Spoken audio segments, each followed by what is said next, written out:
আবার অনেক যুবক আছে, আমি একবার খুতবা দিলাম, খুতবার ওইখানে সামনে আমি দেখলাম যে ট্যাটু পড়া একটা ছেলে বসে আছে। খুবই খারাপ, তার দিকে কয়েকবার দৃষ্টি গেল, দেখে খুবই খারাপ লাগলো। অনেক তাকে নিয়ে বিভিন্ন চিন্তা ভাবনা করছিলাম। সালাত শেষ, বিভিন্ন লোকেরা অনেক প্রশ্ন করলো, আমি তার কথা ভুলে গিয়েছি। যখন দরজা পার হব, হঠাৎ করে সেই ছেলেটি এসে বলল, আসসালামু আলাইকুম শায়েখ। ওয়ালাইকুম আসসালাম। আমি অমুসলিম ছিলাম, আমি 3 দিন আগে মুসলমান হয়েছি। আমি চোখটা অন্যদিকে নিয়ে আমি কেঁদে দিলাম।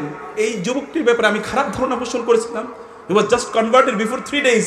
এখনো তো ট্যাটু উঠার কথা না, অমুসলিম থেকে মুসলিম হয়েছে। এরকম যুবকরা আবার আমাকে কাঁদায়, অনুপ্রাণিত করে প্রত্যেকটা মুহূর্তে। আমি চাই আপনারা এরকম হন। যুবকরা যারা আছেন কমপক্ষে তারা হাত তুলে বলেন এগ্রি কিনা, রাজি কিনা। এরকম যুবক হন, একটা ইউসুফ হয়ে যান। আল্লাহ তাআলা গোটা পৃথিবীর সাম্রাজ্য আপনাদের হাতে তুলে দেবেন ইনশাআল্লাহ। নিজের চরিত্রকে রক্ষা করতে হবে, তাহলে আল্লাহ সুবহানাহু ওয়া তাআলা সাম্রাজ্য, দুনিয়ার সাম্রাজ্য, আখিরাতের সাম্রাজ্য প্রদান করবেন।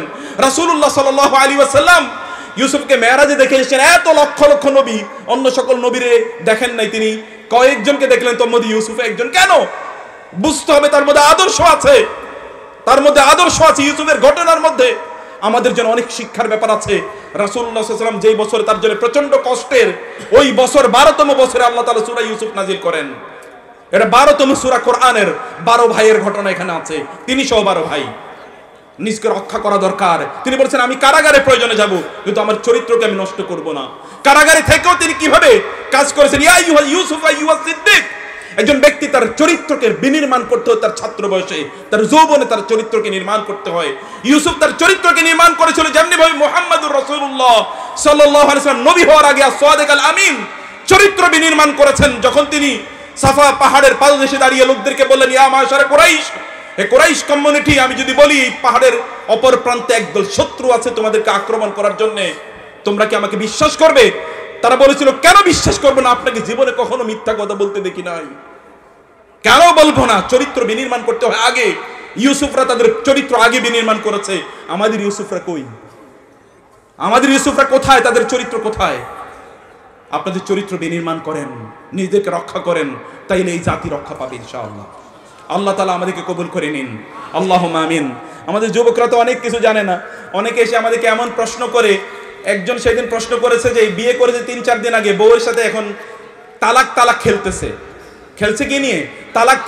তাও কি মেসেঞ্জারে তালাক খেলতে খেলতে এখন বউরে 1 কোটি তালাক দিয়ে দিছে। বলছে তোমারে আমি 1 কোটি তালাক দিলাম। তাই বললাম বাকিগুলো পাইলা কই? তালাক তো 3টা। মানে কোন জায়গায় গিয়ে পৌঁছেছে? তালাক তো 3টা, কিন্তু বাকিগুলো পাইলো কই? এগুলো কোনো কি নাই, এগুলো কোনো অস্তিত্ব নাই। এরকমই চলছে, এভাবেই চলছে প্রিয় ভাইরা। একজন প্রশ্ন করেছেন যে ফরজ গোসল কিভাবে করব।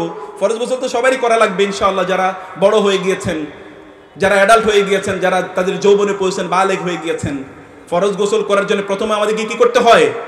ফরজের জন্য নিয়ত করতে হয়। নিয়ত করা কিন্তু ফরজ, মনে রাখবেন। সকল ইবাদতের জন্য নিয়ত করা কি ফরজ, কিন্তু নিয়তের ক্ষেত্রে নিয়ত করা, নট নিয়ত পড়া। আমরা কি করি? নিয়ত করি না, কিন্তু নিয়ত পড়ি। আছে কি না? আমরা হলো নিয়ত পড়ি কিন্তু নিয়ত করি না। নিয়ত করতে হয়, নট পড়তে হয়।